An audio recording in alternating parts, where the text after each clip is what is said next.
Un cadavre de femme calcinée est la dernière chose que tu t'attends à trouver sur les bords de la Garonne. Et pourtant, il est à peu près 17h30, ce 15 juillet 2003, sur la commune de Huos, dans le sud-ouest de la France, lorsqu'un habitant du coin en train de pêcher décide d'aller satisfaire un besoin naturel dans des buissons tout proches. Et ce qu'il va y voir va le marquer jusqu'à la fin de ses jours. Là, j'ai une forme humaine à moitié carbonisée. On peut deviner que c'est une femme grâce à la robe qu'elle porte. La malheureuse a été étranglée, et son bourreau a laissé une genre de corde à linge enroulée autour de son cou. La police est prévenue et arrive sur les lieux. Et vite, deux questions se posent. Qui est le malade qui a fait ça à cette pauvre femme? Et surtout, qui est-elle?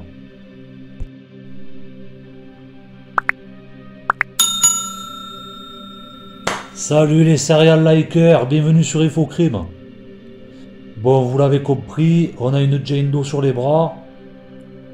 Une affaire aujourd'hui de corps non identifié, on va traiter. Alors, dans les affaires classiques, une affaire de meurtre, vous avez la victime qui est connue et vous cherchez l'auteur. Là, c'est le contraire, l'auteur est connu, il a été arrêté, je vais vous en parler. Mais par contre, on n'a jamais su qui était cette victime. Une affaire de corps non identifié, c'est sûrement une affaire de disparition quelque part dans le monde. Voilà, notre but, ça va être de faire le rapprochement entre les deux. Parce que cette femme, elle est sûrement portée disparue quelque part. Elle a sûrement des proches à qui elle manque. Donc on va voir un peu tout ça. Alors, tout d'abord, le signalement de cette pauvre femme qui a été assassinée et sans son identité depuis presque 20 ans. Ça fera 20 ans en juillet. Donc voilà le portrait robot que la police a fait. C'est une occidentale dont l'âge se situerait entre 30 et 50 ans. Ça varie selon les articles, hein. Mais dites-vous qu'elle était sûrement dans la trentaine ou dans la quarantaine. Elle faisait environ 1m60. Alors là pareil, le corps il était brûlé, il était en état de décomposition avancée. Il y a peut-être quelques centimètres de marge. Voilà, elle a pu faire 1m58 ou 1m62 par exemple, quelque chose comme ça. Elle avait des cheveux de couleur châtain. Comme particularité, qu'elle avait les dents très abîmées. Et selon certains articles, elle avait des cicatrices sur le visage. Ça, c'est à prendre avec des pincettes. Et de toute façon, bon, cicatrice ne veut pas dire être balafrée. Voilà, elle avait peut-être quelques petites marques sur le visage. Elle n'était pas forcément défigurée non plus. Au niveau des vêtements et des objets qui ont été retrouvés avec le corps, il y a une robe assez caractéristique sur laquelle les enquêteurs ils ont beaucoup travaillé pour essayer d'identifier la victime. On va voir ça. Bon, cette robe elle est blanche à rayures. Les rayures, selon les sources, elles sont noires ou bleu foncé. Et elle était porteuse d'une bague qui était en argent selon certaines sources et en or jaune selon d'autres. Quoi qu'il en soit, cette bague, elle aurait été cisaillée et ils savent pas si c'est parce que à un moment la victime elle avait grossi et qu'elle a été obligée de la cisailler parce que ça lui faisait mal, ou si c'est parce qu'elle avait eu une rupture douloureuse, qu'elle avait abîmé la bague et qu'après elle l'avait gardée. Au niveau du profil de la victime, il y a deux choses qui peuvent donner des indications. Alors je sais pas si c'est vraiment du concret ou pas. La première, c'est qu'il y a un gars en fait qui est rentré dans une gendarmerie dans le Var. Bon, le Var c'est à côté de Marseille, c'est là où il a disparu Xavier Dupont de Ligonnès, sur lequel d'ailleurs j'ai fait une vidéo si ça vous intéresse d'aller la voir après. Dedans vous entendrez des pistes que vous avez jamais entendu parler nulle part. Et c'est des pistes plausibles, c'est pas des trucs genre il fait de la muscu à Pattaya et tout comme on entend. Bon, enfin bref. Voilà, donc ce gars il est rentré dans une gendarmerie dans le Var. Il a vu le portrait robot de cette victime. Il a dû la reconnaître. Il a dit qu'elle avait des cicatrices à tel et tel endroit. C'est comme ça que j'ai su pour les cicatrices. Moi, c'était stipulé nulle part. Il n'y avait pas d'article où il disait elle avait une cicatrice, par exemple à l'arcade sourcilière ou quelque chose comme ça. J'ai appris ça par rapport à ça. Le gars, il a dit voilà, elle avait des cicatrices sur son visage et tout. Et apparemment, c'était vrai. Donc son témoignage il peut tenir le coup. Donc il aurait séjourné avec elle en psychiatrie à l'hôpital de la Chimone à Marseille dans les années 80. Les années 80, ça peut coller après avec son âge. Admettons, elle était en psychiatrie quand elle était jeune, genre à 18-20 ans, donc au milieu des années 80. Et après elle meurt là en 2003. Voilà, ça peut coller. 15-20 ans après, voilà, ça l'a situé dans la trentaine, dans la quarantaine, donc ça colle. Je sais que depuis que je suis passé dans la Provence, il y a pas mal de Marseillais et de gens du coin qui se sont abonnés à la chaîne. Alors je compte sur vous, bien sûr, pour partager la vidéo et parler de cette femme, montrer le portrait robot et tout, parce que c'est possiblement une femme de la région. Donc voilà, je compte sur vous, c'est vraiment important, inutile de vous le préciser. Et la deuxième chose qui donne à peu près des indications sur cette femme, c'est qu'elle aurait fait la manche près du Lidl de Montrégeau. Montrégeau qui se situe à proximité de Uos, là où elle a été retrouvée. Elle aurait fait la manche là-bas à partir du début du mois de juin jusqu'à la mi-juillet 2003, donc à sa mort quoi. Et c'est là qu'elle aurait rencontré son bourreau. Donc les enquêteurs ils pensent que cette femme c'était une marginale, qu'elle faisait la manche près de ce supermarché là, donc le Lidl de Montrégeau, qu'elle souffrait probablement de troubles psychiatriques. Elle est tombée sûrement sur son meurtrier là-bas, son meurtrier, bon c'est un gars qui s'appelait François Gramont. À l'époque du meurtre, il était âgé de 49 ans. Il vivait en fait dans un appartement, c'est un gars qui souffre de troubles psychiatriques aussi. Il était sous tutelle, il vivait dans un appartement à Gourdan-Poulignan, qui est aussi un village de la région là-bas. C'était un gars donc sans profession, sous tutelle, souffrant de troubles psychiatriques, etc. On voit qu'il avait un peu un profil comme elle. Ce qui a dû se passer possiblement, c'est qu'ils se sont rencontrés là-bas. Lui, c'est un satyre qui avait déjà été condamné pour viol et séquestration.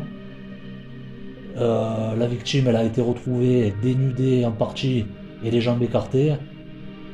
Donc bon, le mobile, vous avez compris ce que c'est quoi. Voilà, et bon, le corps, il aurait été incendié là-bas sur les lieux.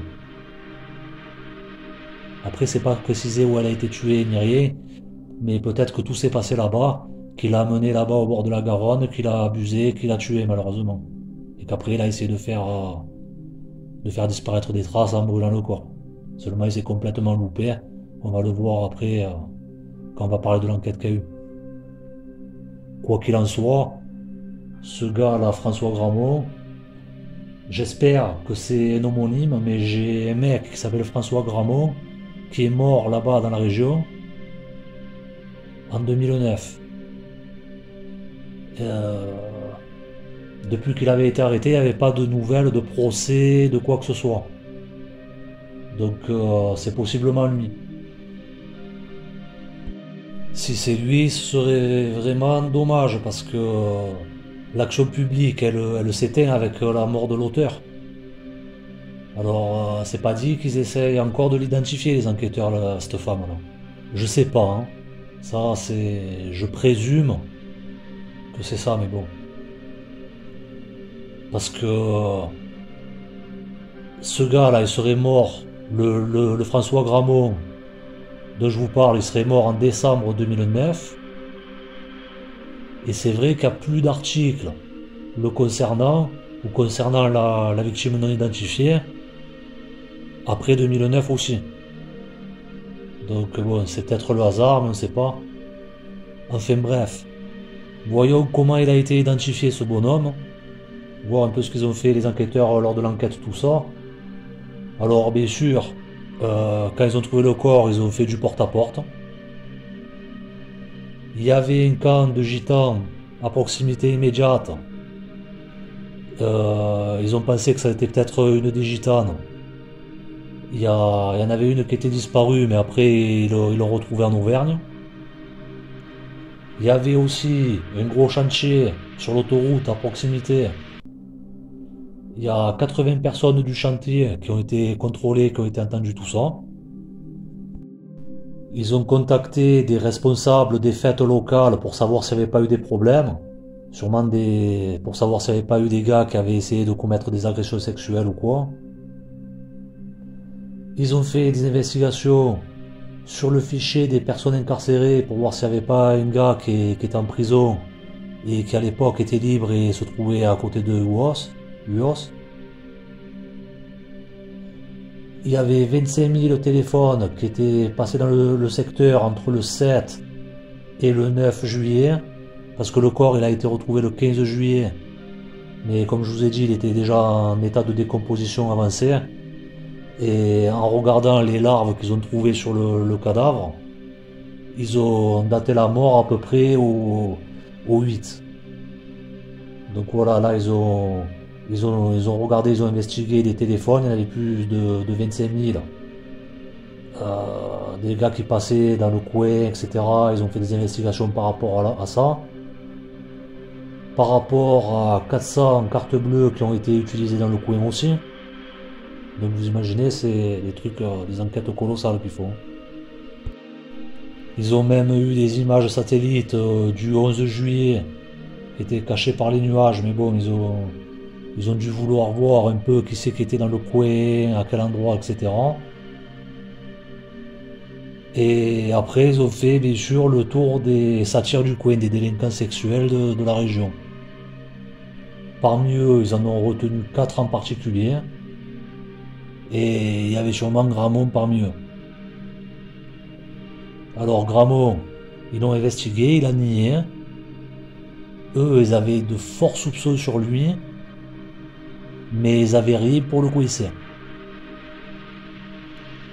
Ensuite, ils ont investigué des gars, des serial killers comme Volker et Kurt, qui est un routier allemand, j'en parle souvent dans mes vidéos.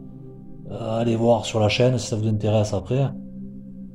Voilà, c'était un routier allemand qui a tué en Allemagne, en Espagne et en France. Il a déjà 2 victimes en France. Et je pense qu'il est responsable de la disparition d'au moins une personne. Cette personne, elle a disparu complètement de l'autre côté du pays, mais bon, Volker et Kurt, ils traversaient le pays de part en part de toute façon. Cette affaire de disparition, là, je vous la mettrai en pin comment. Ensuite, vu qu'ils essayaient de faire des rapprochements, les enquêteurs, avec d'autres affaires similaires, ils ont investigué Bruno Chollet. Bruno Chollet, c'est un gars qui a violé et tué une fille en région parisienne, il l'avait brûlé. Ce qu'il y a, c'est que bon, déjà, donc on voit que le modus operandi il ressemble. Mais c'est surtout que Bruno Chollet, il a de la famille dans le sud-ouest. Il a vécu dans le sud-ouest. Et apparemment, d'après certains articles, il avait été dans le sud-ouest cet été-là. Donc ils l'ont investigué. Ils ont fait un rapprochement avec une affaire qui avait eu lieu en 94, où la victime est non identifiée aussi, elle avait été brûlée aussi. J'ai traité cette affaire, c'est la première vidéo sur un corps non identifié que je faisais, à proximité de Lourdes. C'est pas très loin, c'est le sud-ouest, voilà, c'est dans la région, dans la même région que là. Pareil, je vous la mettrai en pin comment, la vidéo. Alors même si ils investiguaient d'autres pistes, les enquêteurs, ils avaient quand même ce François Gramont là dans la tête. Il avait mis en examen en avril 2008, ses proches avaient été entendus et tout, mais il n'avait pas été incarcéré, il avait juste été mis en examen. Et en fait, comment ils ont fini par le coincer, c'est avec les avancées de la police scientifique. Il y a une nouvelle technique qui avait été mise au point et le laboratoire de Bordeaux, où il y a le professeur Doutroume-Puch qui travaillait, ils ont réussi à extraire en fait de l'ADN des liens qui ont servi à étrangler la victime. C'était une genre de corde à linge. Voilà, ils ont sorti de l'ADN et c'était celui de Gramont. Et voilà, et après ils l'ont écroué en 2009. Alors c'était au cours de l'année 2009, le 19 juin exactement 2009, ils l'ont incarcéré. Et moi, le François Garamond que j'ai trouvé qui était mort, il est mort à la mi-décembre. Alors ce serait vraiment ballot si c'est lui, parce que il aurait fait que 6 mois de prison. Ce serait vraiment injuste. Alors, pourquoi il avait vraiment dans la tête aussi tout ce temps, les enquêteurs? Parce que le modus operandi de François Gramont pour les premiers faits qu'il avait commis, il avait déjà été incarcéré en 85 pour viol et séquestration. Et la victime, en fait, il avait séquestré, il avait amené à proximité de là où le corps a été retrouvé. Il avait violé et tout. Et en fait, cette femme-là, elle avait dû son salut qu'à l'intervention d'un proche de Gramont. Voilà, elle n'avait pas été tuée, sûrement parce qu'un proche de Gramont était intervenu. Mais sinon, le modus operandi, ça collait.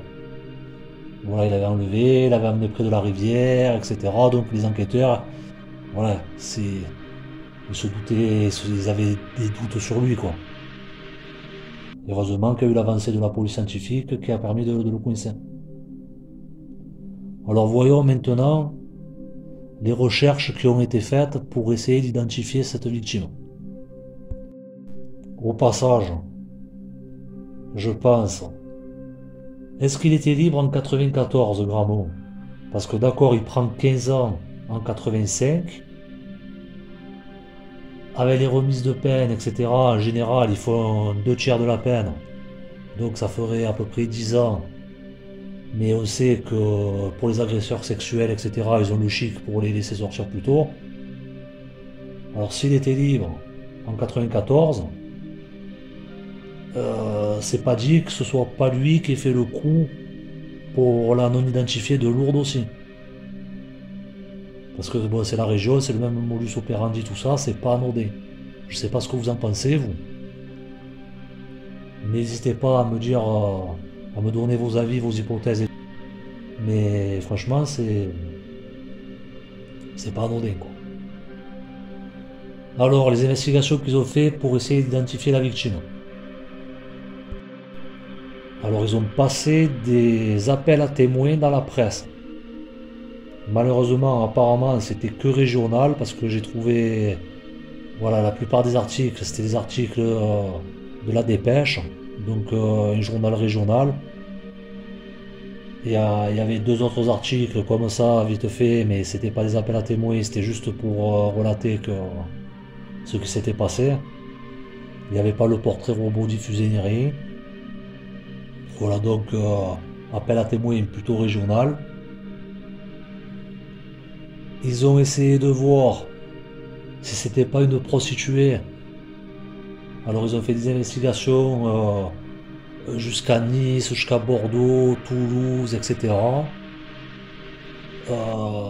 Ils ont rien trouvé. Après plus tard, il y a une prostituée dominicaine qui avait été retrouvée dans un village en hypothermie. Ça avait relancé la piste de la prostitution pour cette victime-là aussi, la non identifiée. Ils avaient recreusé, mais ils n'avaient pas trouvé non plus. Par rapport à ça, ils avaient fait des investigations jusqu'en Bulgarie, parce qu'ils recherchaient une Bulgare. Mais après, là-bas en Bulgarie, ils l'ont trouvée et ils ont dit qu'elle était encore vivante. Il y a eu pas mal d'investigations au niveau des pays de l'Est. Alors il y a un détail, c'est que selon certains articles, cette femme, elle se serait fait appeler Catherine ou Cathy.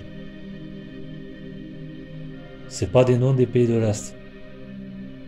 Dans les pays de l'Est, ce serait plutôt Yekaterina Et le diminutif serait plutôt Katia ou Katiusha, des choses comme ça. Et puis j'ai pas entendu parler aussi qu'elle avait d'accent. Donc ça c'est à prendre avec des pincettes. Mais c'est sûr que si vous connaissez une femme qui s'appelait Catherine et qui a disparu dans ces eaux-là, et qui ressemble au porteur robot, appelez de suite la police. Hein. Mais bon. Donc il y a eu ça. Ils ont diffusé son ADN dans tout l'espace Schengen et dans plusieurs pays des Balkans via Interpol. La victime, elle avait les empreintes digitales brûlées à cause du feu. Ils ont essayé de les reconstituer. En 2007, ils ont exhumé son crâne et une dent. Ils l'ont envoyé à l'IRCGN pour essayer de déterminer l'âge au plus près possible. Et après, ils ont travaillé beaucoup au niveau des disparitions, que ce soit disparitions fugueuses, etc. Bien sûr en France, mais aussi en Espagne, en Italie, dans plusieurs pays. En 2005, en août 2005, 2 ans après la découverte du corps, il y avait toujours 300 dossiers de disparition en cours d'exploitation. Donc c'est vous dire. Ils ont fait un gros travail. Et après, il y a eu un gros travail au niveau de la robe qu'elle portait. Alors, la robe qu'elle portait, c'était une robe de marque ProMode, taille 40, collection 96-97 selon certaines sources et 98 selon d'autres. Mais 96-97 revient plus souvent. Voilà, donc c'est cette robe-là. Ils ont contacté ProMode pour refaire une photo de la robe pour voir exactement comment elle était. Avec tous les détails qui vont avec, etc. Par exemple que les rayures de la robe, elles faisaient 11 cm. Enfin, bon, cette robe, elle était fabriquée en Angleterre. Elle a été diffusée dans 220 magasins rien qu'en France. Par contre, elle aurait été vendue à moins de 100 exemplaires dans le sud. Alors je sais pas si c'est une erreur dans les médias, si c'est 1000 exemplaires, ou si c'est vraiment 100. Mais bon, il marquait 100. Voilà, malgré toutes ces investigations, malheureusement, rien n'a permis de mettre un nom sur cette femme. Alors le gars, là, le témoin qui a dit qu'il avait séjourné à l'hôpital psychiatrique à La Timone avec elle, les enquêteurs ils devaient fouiller les archives de La Timone. Je présume que ça n'a rien donné, puisqu'elle n'est toujours pas identifiée. Maintenant, on va voir quel rapprochement on peut faire. Alors vous allez me dire, ouais mais tu viens de dire que les enquêteurs ils avaient déjà creusé toutes les disparitions d'Europe, du monde et blablabla. Oui d'accord. Seulement, qu'est-ce qui a pu se passer? Il a pu se passer que la femme, là les disparues que je vais vous présenter maintenant, elles ont disparu en 2002. J'ai pris celles qui ont disparu fin 2002. Parce qu'elle a pu partir, la femme disparaître, partir, mener une vie marginale. Partir à l'aventure, se retrouver là-bas et être assassinée en 2003. Donc de fin 2002, elle part, elle fait la manche, etc. Elle se retrouve à Uos et mi-2003, elle est assassinée. Et celles qui ont disparu en 2003, bien sûr, avant le 8 juillet. Puisque la date de la mort remonterait au 8 juillet. Ce qui a pu se passer, c'est que ces disparitions-là n'avaient pas été signalées encore à l'époque quand les enquêteurs ils faisaient des recoupements. Des fois, la personne, elle disparaît. Par exemple, le cold case que j'ai résolu, là, la femme, elle avait disparu en 1989, mais la famille, elle avait signalé la disparition bien après, des années après. C'est pour ça que le rapprochement, il n'avait pas été fait entre la France, la Hollande, etc. Donc, on va voir maintenant, Parce qu'il y en a qui sont vraiment ressemblantes. Vous me direz votre avis, mais bon, c'est... Il y a pas mal de trucs qui collent. Alors en partant des personnes que je pense que c'est possible, mais dans lesquelles je crois le moins, la première, ce serait Sandrine Dominiac, qui a disparu à Argentat dans le 19, la Corrèze, le 23 septembre 2002. Donc quasiment un an avant le meurtre. Pourquoi je pense que c'est possible que ce soit elle? C'est la ressemblance flagrante avec le portrait robot. Je sais pas ce que vous en pensez. Voilà, elle est assez ressemblante. Ce qui me laisse penser aussi que ça peut être elle, c'est qu'elle est décrite comme maigre.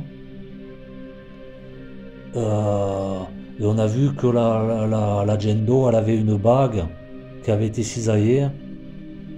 Et ils savent pas si c'est parce qu'elle avait grossi et qu'elle avait été obligée de la couper. Alors elle est décrite comme maigre.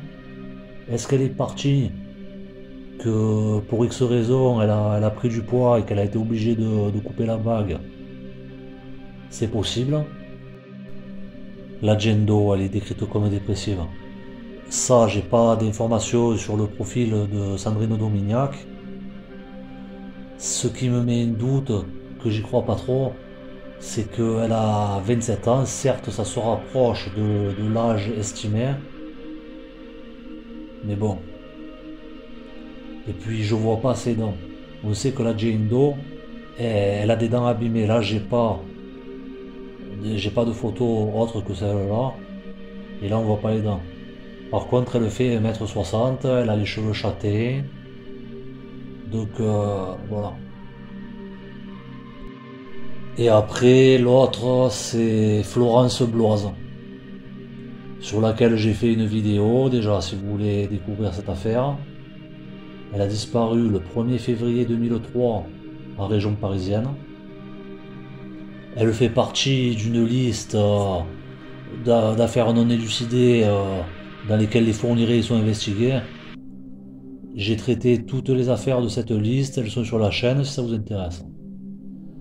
À l'époque où j'ai fait la vidéo sur Florence Bloise, je parlais déjà de ce corps non identifié justement parce que elle remplit pas mal de cases.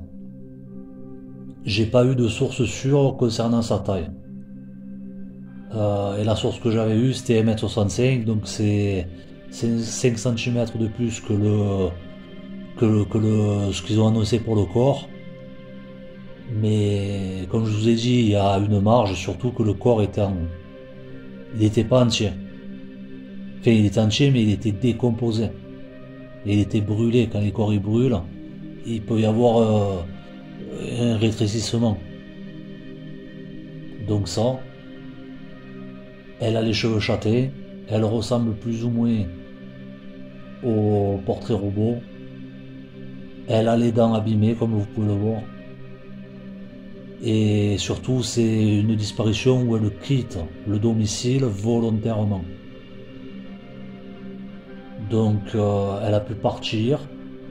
C'était pas la première fois qu'elle quittait le domicile. Elle a pu partir sur les routes, euh, vivre un peu marginalement, et après faire une mauvaise rencontre et mourir. Elle est dépressive. Donc, il y a pas mal de cases qui sont cochées. Après, ce que j'ai comme doute par rapport à Florence Bloise, c'est que bon, cette affaire elle est investiguée par l'OCRVP. Est-ce que son ADN il n'a pas été mis dans le FNAEG, tout ça, voilà. J'ai des doutes sur ça. Ce serait aux États-Unis, ça aurait été sûr quasiment que c'était fait.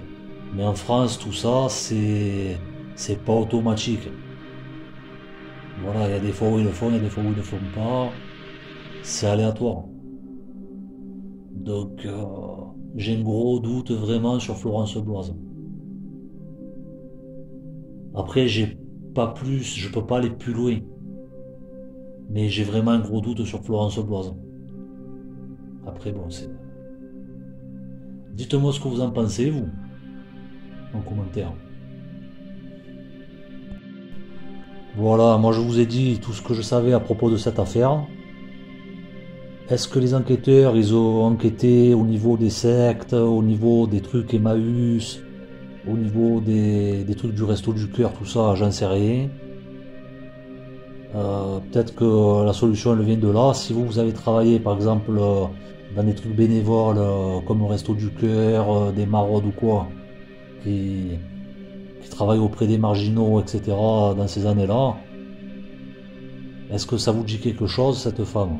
Est-ce que vous connaissez du monde qui travaillait dans, dans des trucs comme ça? Si oui, faites-leur voir la vidéo, la photo, etc. On sait jamais. Voilà, il faut que cette femme elle retrouve son identité. La pauvre elle a déjà été assassinée. C'est atroce. Gramont il est mort. Sûrement, hein, je suis pas sûr à 100% que ce soit lui, mais bon, c'est certainement lui.